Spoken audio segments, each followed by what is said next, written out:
Assalamualaikum warahmatullahi wabarakatuh. Selamat bergabung di video pembelajaran matematika. Dan sebelumnya tolong klik subscribe bagi yang belum serta lonceng notifikasinya. Yuk.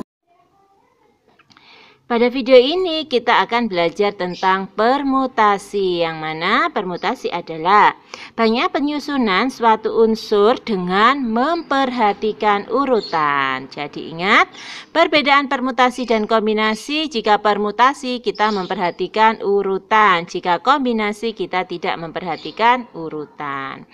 Nah, di sini N permutasi R dengan rumus N faktorial per N min R faktorial. Contohnya, dari 10 siswa akan dipilih 3 siswa untuk menjadi ketua, sekretaris, dan bendahara. Banyaknya kemungkinan siswa yang dipilih adalah titik-titik. Kenapa soal ini masuk permutasi? Apakah dia memperhatikan urutan? Ataukah dia tidak memperhatikan urutan? Bagaimana caranya? Maka kita bisa pakai logika gitu ya. Di sini ada 10 siswa untuk menjadi ketua, sekretaris, sama bendahara. Misalkan di situ kan ada ketua, sekretaris, sama bendahara. Nah, begitu terpilih akan saya balik. Yang asalnya sekretaris saya jadikan ketua, yang bendaharanya saya jadikan sekretaris. Kira-kira bagaimana?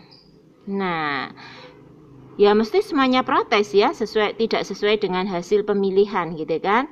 Atau hasilnya pun ketika di sini ketuanya si A, sekretarisnya adalah si P, bendaharanya adalah si Q. Nah, kalau misalkan ini dibalik, ketuanya P gitu ya, sekretarisnya A, bendaharanya Q, ini kan ini apa jadinya?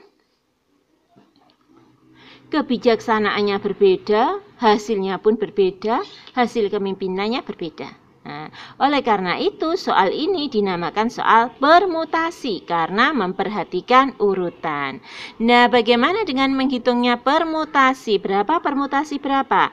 Berarti di sini 10 permutasi 3. 10 permutasi 3 berdasarkan rumus ini berarti 10 faktorial dibagi 10 dikurangi 3. Di sini langsung saya tuliskan 7 gitu. Jadi 7 dari mana? Dari 10 dikurangi 3.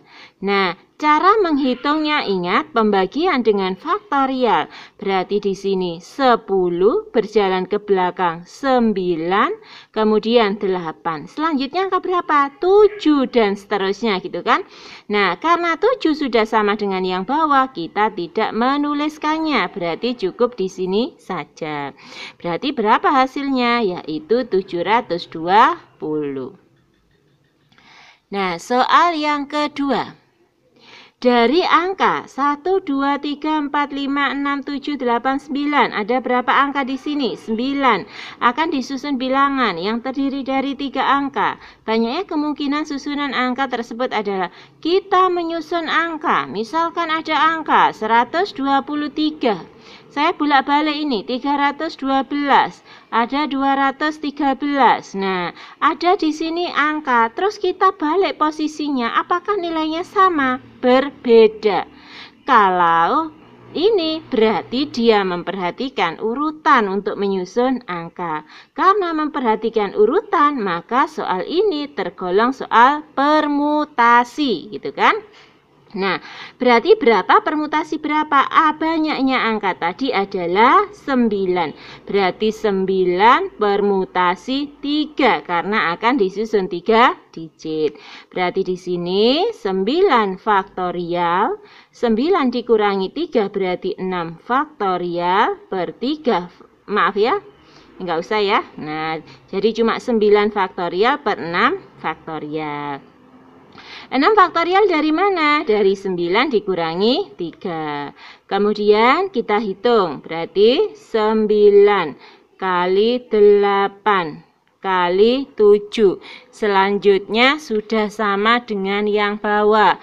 Berarti kita tidak usah ngitung.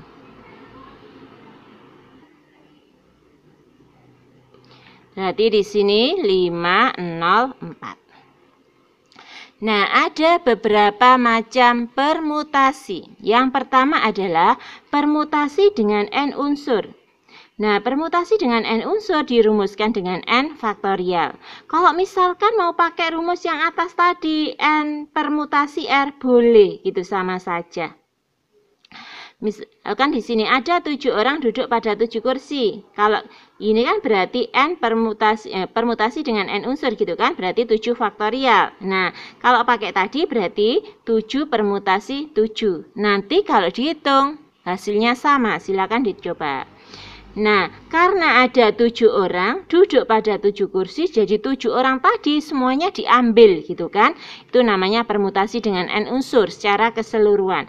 Banyaknya susunan yang bisa dibentuk adalah berarti di sini ada 7 faktorial gitu. Kalau mau dihitung silahkan gitu.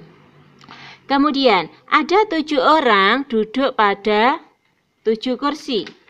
Jika 3 orang tertentu harus duduk berdampingan, maka banyaknya kemungkinan yang bisa terbentuk adalah titik-titik. Nah, di situ tadi ada 7 orang. Nah, 3 orang yang duduk berdampingan, ya, 3 orang yang berdampingan itu dinamakan dengan satu unsur. Kenapa satu unsur? Karena dia berdampingan. Jadi dikumpulkan menjadi satu unsur. Nah, kalau 7 orang tadi sudah diambil 3, berarti tinggal berapa? 4 ya. Masih ada sisa 4 orang lagi. Yang 4 orang dihitung 4 unsur. Ingat, kenapa tadi di sini dihitung satu unsur? Karena dia berdampingan. Nah, berarti di sini sekarang jumlahnya tinggal 5 unsur gitu ya. Nah, jadi jawabnya adalah ini tadi ada 5 unsur, berarti 5 faktorial. Dan orang yang berdekatan ada 3. Nah, orang yang berdekatan itu kan ada A, B, C. Dia bisa berpindah posisi asalkan dia masih berdekatan. Ya, kalau yang berdekatan 3, berarti di sini dikalikan sama 3 faktorial. Gitu. Oke, lagi. Dalam suatu rak terdapat 5 buku matematika, 6 buku fisika, dan 7 buku kimia. Akan disusun berjajar. Buku yang sejenis diletakkan berkelompok. Berapa banyak kemungkinan susunan buku pada rak tersebut gitu ya. Nah, karena ini buku-buku matematikanya harus berdampingan. Berarti sini 5 matematika, kita hitung 1 unsur karena berdampingan. 6 fisika, kita hitung 1 unsur. Kemudian 7 kimia, kita hitung 1 unsur. Berarti semuanya ada berapa unsur? Yaitu ada 3 unsur. Berarti di sini banyaknya cara adalah 3 faktorial. Nah, pada buku matematika yang berjumlah 5 boleh ditukar posisi asalkan masih berdampingan. Berarti dikalikan 5 faktorial. Fisikanya berarti berapa? 6 faktorial. Buku kimianya berapa? Berarti 7 faktorial. Jadinya seperti ini. Kemudian, macam yang kedua, permutasi dengan unsur yang sama. Jadi kita menyusun sesuatu yang di situ ada unsur yang sama. Dari huruf matematika akan dibentuk dari kata huruf tersebut. Berapa banyaknya susunan kata? Nah, di sini ada beberapa huruf yang sama. M-nya ada 2, T-nya ada 2, A-nya ada 3 gitu kan. Berarti jawabnya adalah tadi kan N faktorial per gitu kan. N berarti seluruh hurufnya ada berapa? 1, 2, 3, 4, 5, 6, 7, 8, 9, 10. Berarti di sini 10 faktorial. Dibagi M-nya ada berapa? M-nya 2, 2 faktorial. Kemudian A-nya ada 3, T-nya ada 2. Apakah ada lagi huruf yang sama? Iya, sepertinya cuma itu. Berarti seperti ini. Tuh. Macam yang ketiga yaitu permutasi siklis.